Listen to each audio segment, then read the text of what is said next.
Now, when you're doing hypothesis testing, you'll often want to calculate the effect size.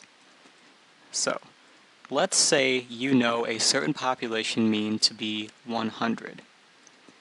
People in sample A took medication number 1.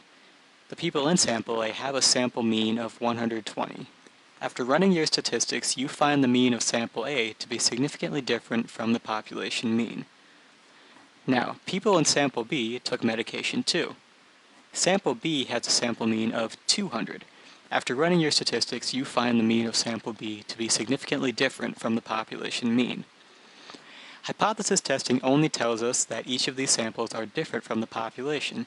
It does not tell us the strength or magnitude of this effect. Now, just looking at this, you would imagine that even though they're both different, 200 is a lot more different from 100 than 120 is. 200 is 100 more, while 120 is only 20 more. But we have special statistics to calculate just how strong this actual difference is. So effect size is a measure of the strength of an effect. After running any statistical analysis, if you reject the null hypothesis, it then makes sense to calculate the effect size to determine how strong your effect was. Not just that your sample is different from the population, but how different? What is the strength of that relationship?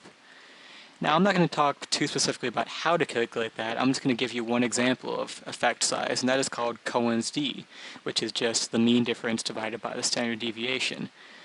So I can plug in some numbers here. Remember that the population mean was 100, and one of the sample means was 120, and I just made up a standard deviation, and I got 0.66. Don't worry about that too much. Just realize that if you plug in values into Cohen's d and you calculate it, you can calculate the effect size, where something that's 0.2 is a small effect, something that's 0.5 is a medium effect, or something that's 0.8 or greater is a large effect.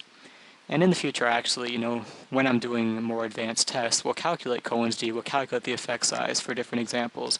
But for now, just know that it is possible for us to measure how strong the effects that we find are using Cohen's d and effect size.